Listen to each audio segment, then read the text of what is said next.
Bonsoir à tous.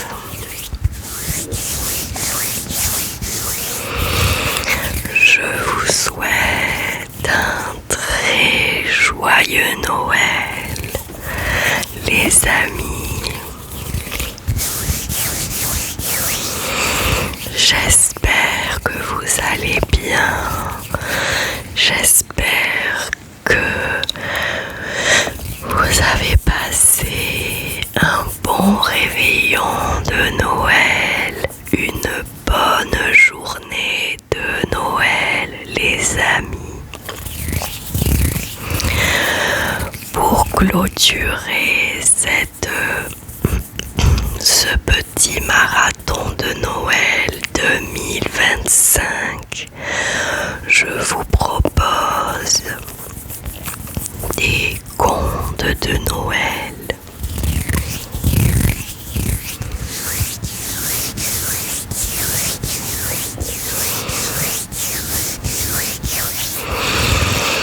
Alors, c'est parti les amis.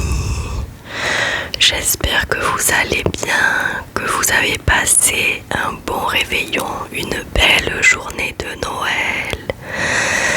Dites-moi dans les commentaires qu'est-ce que vous avez fait pour ces 2 jours. Si vous êtes en famille, si vous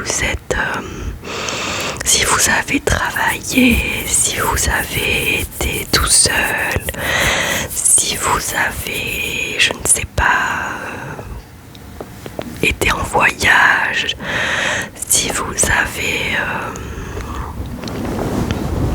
peu importe, dites-moi tout.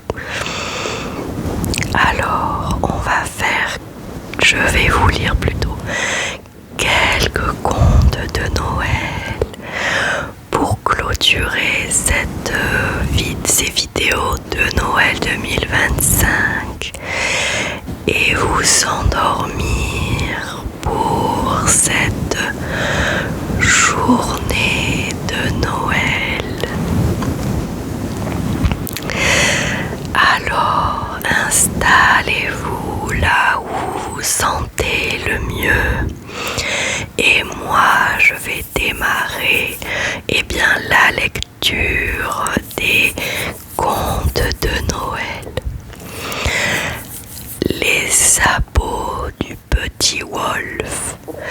Il était une fois, il y a si longtemps que tout le monde a oublié la date.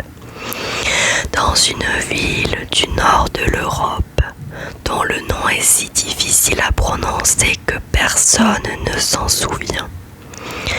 Il était une fois un petit garçon de 7 ans nommé Wolf, orphelin de père et de mère, et resté à la charge d'une vieille tante, personne dure et avaricieuse, qui n'embrassait son neveu qu'au jour de l'an et qui poussait un grand soupir de regret chaque fois qu'elle lui servait une écuelle de soupe. Mais le pauvre petit était d'un si bon naturel qu'il aimait tout de même la vieille femme, bien qu'elle lui fît grand peur et qu'elle ne pût regarder sans trembler la grosse. Bien qu'elle lui fît grand peur et qu'il ne pût regarder sans trembler la grosse verrue ornée de 4 poils gris qu'elle avait au bout du nez. Comme la tante de Wolf était connue de toute la ville pour avoir pignon sur rue et de l'or plein un vieux bas de laine, elle n'avait pas osé envoyer son neveu à l'école des pauvres. Mais elle l'avait tellement chicané pour obtenir un rabais avec le magister chez qui le petit Wolf allait en classe, que ce mauvais pédant, vexé d'avoir un élève si mal vêtu et payant si mal, lui infligeait très souvent et sans justice aucune les criteaux dans le dos et le bonnet d'âne, et excitait même contre lui ses camarades, tout fils de bourgeois cossus, qui faisaient de l'orphelin leur souffre-douleur. Le pauvre mignon était donc malheureux comme les pierres du chemin et se cachait dans tous les coins pour pleurer quand arrivèrent les fêtes de Noël. La veille du grand jour, le maître d'école devait conduire tous ses élèves à la messe de minuit et les ramener chez les parents.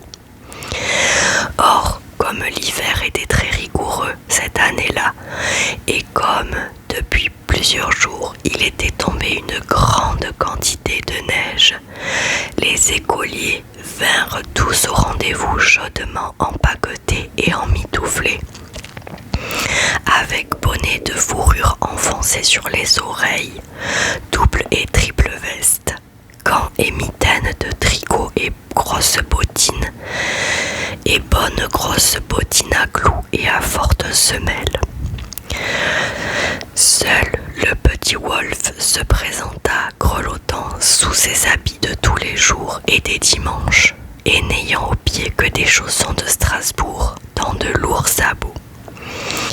Ses méchants camarades, devant sa triste mine et sa dégaine de paysan, firent sur son compte 1000 risées. Mais l'orphelin était tellement occupé à souffler sur ses doigts et souffrait tant de ses engelures qu'il n'y prit pas garde.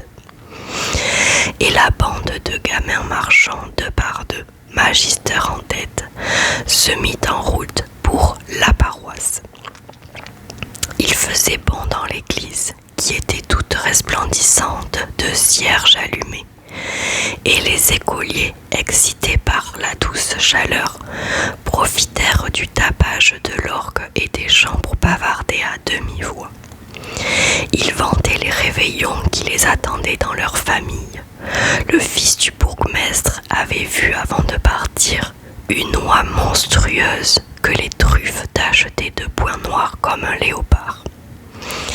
Chez le premier échevin, il y avait un petit sapin dans une caisse, aux branches duquel pendaient des oranges, des sucreries et des polichinelles. Et la cuisinière du tabellion avait attaché derrière son dos ce qu'elle ne faisait que dans ses jours d'inspiration, quand elle était sûre de réussir son fameux plat sucré. Et puis, les écoliers parlaient aussi de ce que leur apporterait le petit Noël, de ce qu'ils déposeraient dans leurs souliers, que tous auraient soin, bien entendu, de laisser dans la cheminée avant d'aller se mettre au lit. Et dans les yeux de ces galopins, éveillés comme une poignée de souris, étincelait par avance la joie d'apercevoir, à leur réveil, le papier rose des sacs de pralines, les soldats de plomb rangés en bataillon dans leurs boîtes, les ménageries sentant le bois verni et les magnifiques pantins habillés de pourpre et de clinquant. Le petit Wolf, lui, savait bien par expérience que sa vieille avare de tante l'enverrait se coucher sans souper, mais naïvement et certain d'avoir été toute l'année aussi sage et aussi laborieux que possible, il espérait que le petit Noël ne l'oublierait pas, et il comptait bien tout à l'heure placer sa paire de sabots dans les cendres du foyer.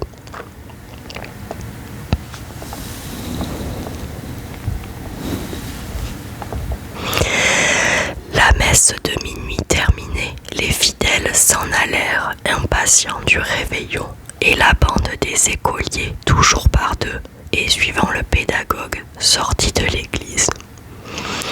Or, sous le porche, assis sur un banc de pierre surmonté d'une niche ogivale, un enfant était endormi, un enfant couvert d'une robe de laine blanche et pieds nus malgré la froidure.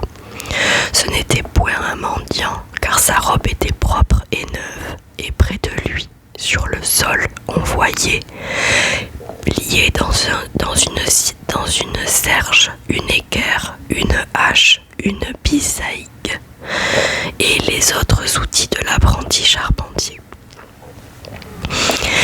Éclairé par la lueur des étoiles, son visage aux yeux clos avait une expression de douceur divine, et ses longs cheveux bouclés d'un blond roux semblaient allumer une auréole autour de son front.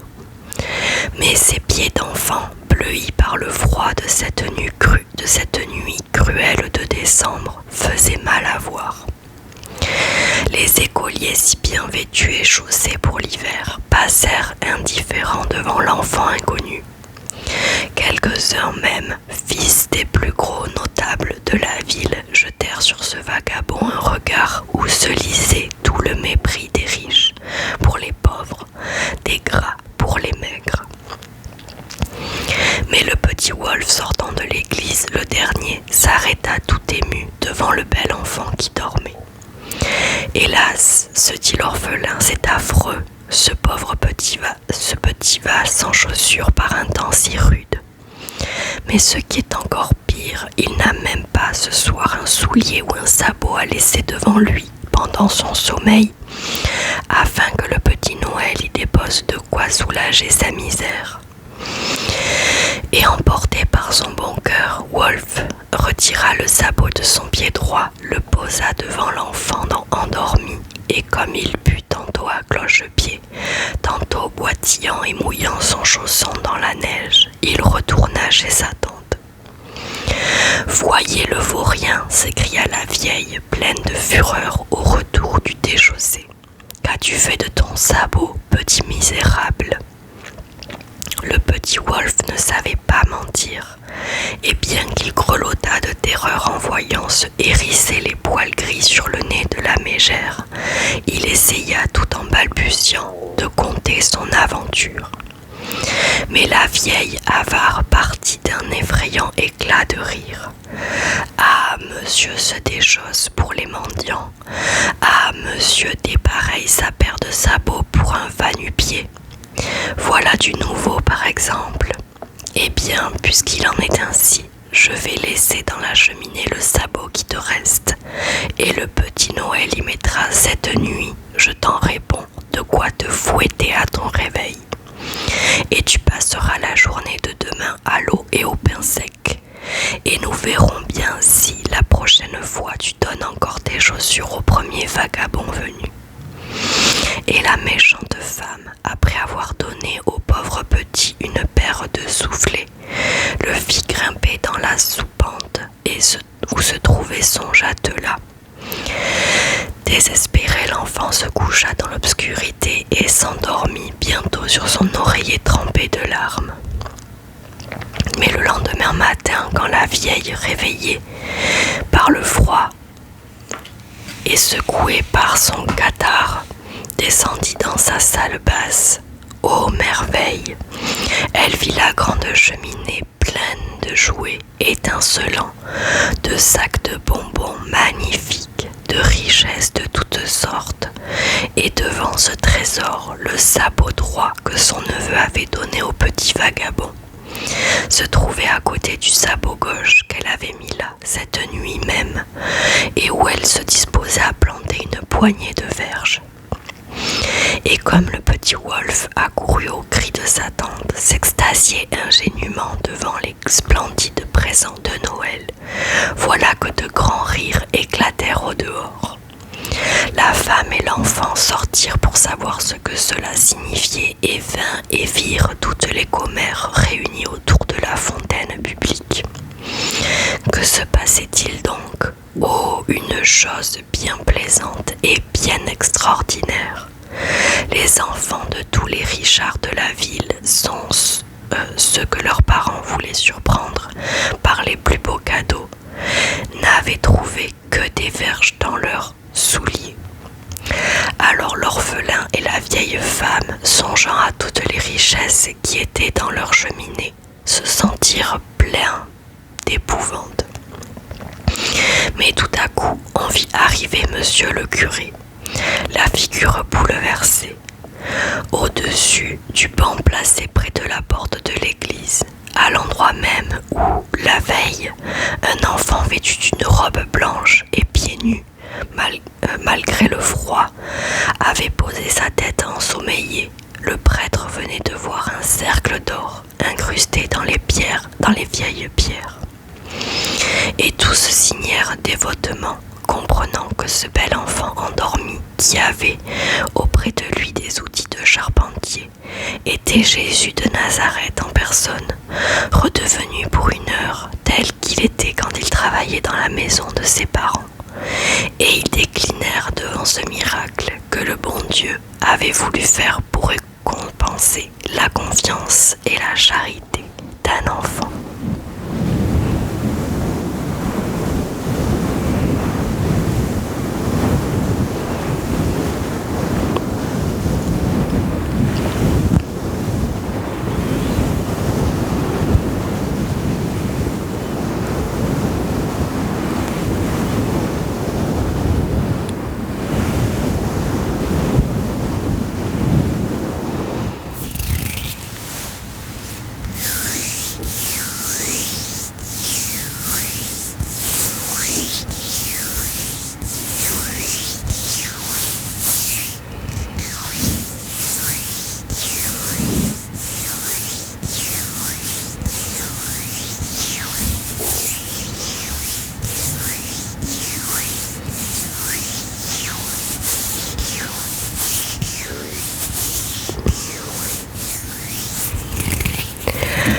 Voilà les amis, c'est tout pour moi pour ce joli conte de Noël.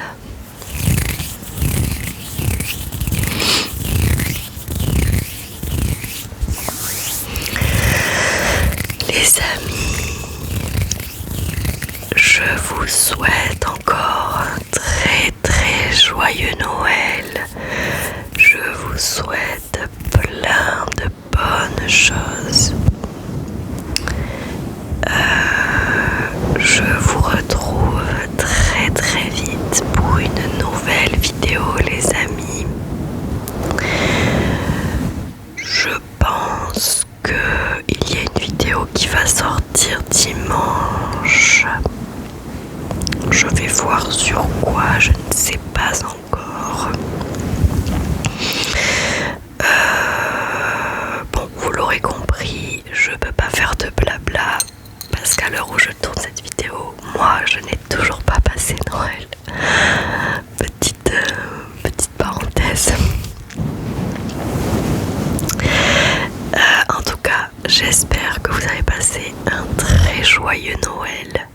Je vous fais de très très gros bisous les amis. Voilà, je vous remercie du fond du cœur pour vos commentaires. Merci pour d'avoir suivi mes vidéos de Noël 2025. Merci d'avoir apprécié mes tenues, mes boucles, mon décor. Merci beaucoup d'avoir apprécié tout ça. C'était un régal de vous faire plaisir cette année encore. Voilà, je me régale à vous faire plaisir dans mes vidéos, dans mes décors, marquer voilà les thèmes de l'année, des fêtes, etc. Je vous fais de très gros bisous les amis. Prenez bien soin de vous.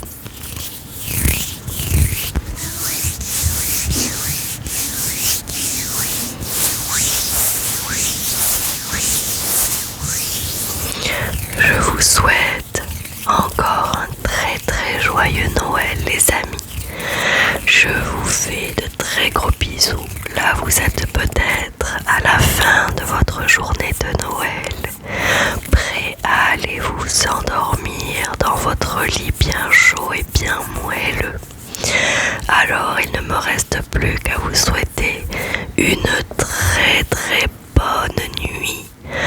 J'espère que vous avez de la magie dans les yeux et dans le cœur, que vous avez bien mangé, que vous avez bien fait la fête, que vous êtes bien restauré, que vous avez été gâté, que vous avez la santé surtout, c'est très très important. Que vous avez le sourire, que vous avez la joie et le bonheur. Je vous fais de très gros bisous les amis. Merci d'être là, merci d'être là pour moi. Merci, merci, merci. je vous laisse ici. Je vous dis peut-être à dimanche. En attendant, prenez bien soin de vous, buvez de l'eau, soyez prudents. Je vous souhaite tout le bonheur du monde, vraiment tout le bonheur du monde les amis. Et d'ici là,